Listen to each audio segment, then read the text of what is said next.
क्या तुमने कभी किसी ऐसी गुड़िया के बारे में सुना है जो तुम्हारे सपनों में घुस आए और फिर सपना सपना न रहे?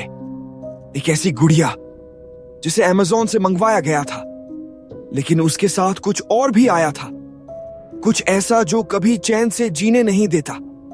नाम था उसका लैबुबू। मेरा नाम आदित्य है, 22 साल का हूं और दिल्ली में रहता हूं। मुझे अजीब चीजें इकट्ठा करने का शौक है, पुरानी तस्वीरें, पुराने आईने और हां, डरावने खिलौने। एक रात मैं अमेज़न पर रैंडम डरावनी गुड़ियां देख रहा था। तभी एक नाम मेरी आंखों के सामने चमका, Labubu the talking doll. Product description में लिखा था, वो कभी पलक नहीं झपकाती, यहां तक कि जब तुम सो रहे होते हो तब भी। मैं हंसा, सोचा कोई प्रैंक टॉय होगा और बिना सोचे समझे उसे ऑर्डर कर दिया। अगली शाम डोरबेल बजी, दरवाजा खोला और एक छोटी सी ब्राउन बॉक्स मेरी तरफ घूर रही थी। अंदर थी वो लैबुबू, छोटी सी गुड़िया, लेकिन चेहरा अजीब था, जैसे प्लास्टर से बना हो। आंखें सीधी तुम्हारी रूह में घुस जाती थीं।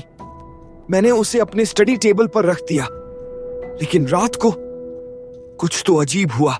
मैं नींद में था, तभी लगा कोई फूं फूं कर रहा है। आंख खुली और देखा, लैबुबू की आंखें मुझे देख रही थीं। हो सकता है लाइट का रिफ्लेक्शन हो, मैंने खुद को समझाया, लेकिन वो मुस्कुरा रही थी। अगले दिन जिज्ञासा में मैंने एक प्रयोग किया। मैंने उसके सामने एक वॉइस रिकॉर्डर चालू करके छोड़ दिया और खुद कमरे से बाहर चला गया। 1 घंटे बाद रिकॉर्डिंग सुनी। पहले 5 मिनट सामान्य, फिर आवाज आई, तुम मुझे भूल जाओगे पर मैं तुम्हें नहीं। भाई, मेरी रीढ़ की हड्डी तक ठंडक चली गई। उस रात सपना आया। मैं एक छोटे से कमरे में था, जहां हर तरफ गुड़ियाएं थीं। एक कोने में लैबुबू बैठी थी और बाकी सभी गुड़ियाएं उसकी तरफ देख रही थीं। तुम सिर्फ मेरे हो अब, उसकी आवाज थी, बच्चों जैसी, लेकिन एक उसमें कुछ था, कुछ नफरत भरा हुआ। मुझे शक हुआ कि ये कोई प्रैंक या वायरल टॉय ना हो। मैंने थोड़ा रिसर्च किया। एक ब्लॉग मिला, 2017 का, Labubu the cursed doll of Assam. पता चला कि ये डॉल पहले एक अनाथालय में थी, जहां एक लड़की सुमा इसे हर वक्त साथ ले जाती थी। फिर एक दिन सुमा छत से कूद गई के बाद अनाथालय बंद हो गया। लैबुबू फिर अमेज़न पर किसी ने बेच दी। मैंने तय किया, बस अब इसे जला देना चाहिए।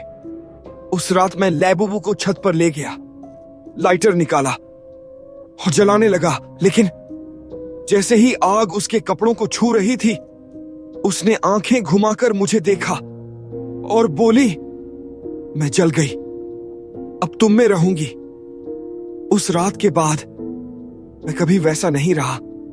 मैं मुस्कुराता हूं, लेकिन वो मुस्कान मेरी नहीं लगती। रात को कभी कभी लैबुबू की हंसी सुनाई देती है, मेरे कान के बिल्कुल पास। एक ब्लॉग मिला, 2017 का, Labubu the cursed doll of Assam. पता चला कि ये डॉल पहले एक अनाथालय में थी, जहां एक लड़की सुमा इसे हर वक्त साथ ले जाती थी। फिर एक दिन सुमा छत से कूद गई, उसके बाद अनाथालय बंद हो गया। लैबुबू फिर अमेज़न पर किसी ने बेच दी। मैंने तय किया, बस अब इसे जला देना चाहिए। उस रात मैं लैबुबू को छत पर ले गया, लाइटर निकाला और जलाने लगा, लेकिन जैसे ही आग उसके कपड़ों को छू रही थी, उसने आंखें घुमाकर मुझे देखा और बोली, मैं जल गई, अब तुम में रहूंगी। उस रात के बाद मैं कभी वैसा नहीं रहा। मैं मुस्कुराता हूं, लेकिन वो मुस्कान मेरी नहीं लगती। रात को कभी कभी लैबुबू की हंसी सुनाई देती है, मेरे कान के बिल्कुल पास की थी। भाइयों और बहनों, अगली डरावनी कहानी शुरू करने से पहले एक छोटी सी विनती है। यदि आपको ऐसी ही भयावह कहानियां सुनना पसंद है तो कृपया हमारे चैनल को सब्सक्राइब अवश्य करें ताकि हम आपके लिए और भी अधिक डर लेकर आ सकें। और जब कहानी समाप्त हो जाए तो एक प्यारा सा लाइक अवश्य दीजिएगा और टिप्पणी में बताना न भूलिएगा कि यह कहानी आपको कैसी लगी। आपके एक लाइक से मुझे प्रोत्साहन मिलता है आपके लिए और भी भयानक सच्चाइयां खोज कर लाने के लिए। चलिए अब शुरू करते हैं अगली डरावनी कहानी। तो तुमने भी सुना होगा ना उस लुबुबू डॉल के बारे में, वो जो अजीब सी दिखती है, छोटे छोटे दांत, बड़ी बड़ी आंखें और हमेशा मुस्कुराने वाली। लेकिन उस मुस्कान के पीछे कुछ तो छुपा हुआ है।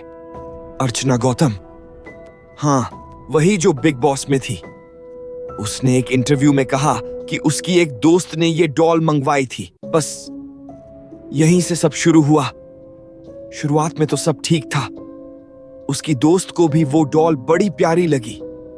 इंस्टाग्राम पर रील्स बनाने लगी, सब कुछ नॉर्मल था। लेकिन कुछ ही हफ्तों में अजीब अजीब चीजें होने लगी। घर की लाइट्स अपने आप जलने बुझने लगी, डॉल की पोजीशन अपने आप बदल जाती थी और फिर शादी टूट गई बिना किसी बड़ी वजह के।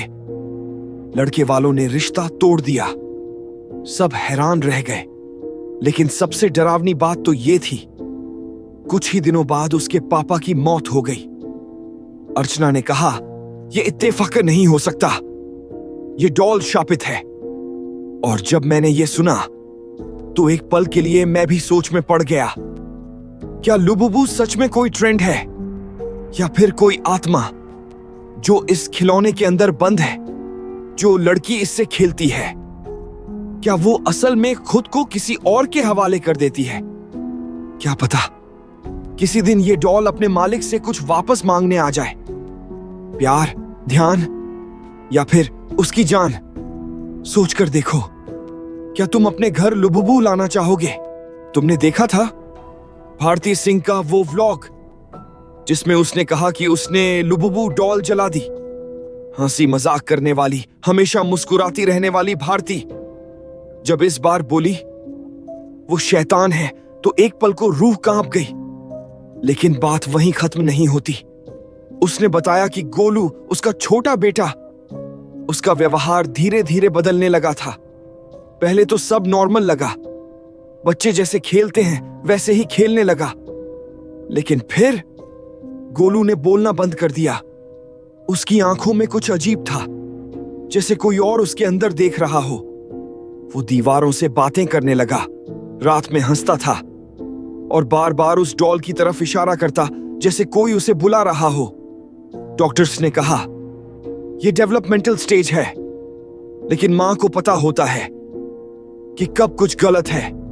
और एक रात जब भारती की नींद खुली तो उसने देखा गोलू फर्श पर बैठा है और वो डॉल उसकी गोद में है। डॉल के होंठ हिले और गोलू बोला, मम्मा ये कहती है तुम मुझे नहीं समझती। वो शब्द जो एक 3 साल का बच्चा कभी नहीं बोल सकता।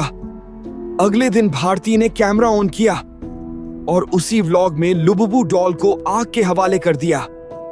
ये शैतान है, उसने कहा। और अब सोचो, इतने लोग इस डॉल को सिर्फ एक ट्रेंड समझकर मंगा रहे हैं, इंस्टाग्राम के लिए, रील्स के लिए, क्यूट एस्थेटिक्स के लिए। लेकिन कोई नहीं सोचता कि ये जो प्यारी दिखने वाली चीजें होती हैं शायद किसी और दुनिया से आई होती हैं। क्या पता किसी अनदेखी रूह को कठपुतली की शक्ल में बांध दिया गया हो और अब वो तुम्हारे बच्चों के खिलौनों के बीच बैठी हो, हंसती हुई, लेकिन अंदर से बिल्कुल जिंदा थे। अगर तुम्हें कभी लैबुबू अमेज़न पर दिखे तो प्लीज उसे मत खरीदना। हर चीज खेलने के लिए नहीं होती।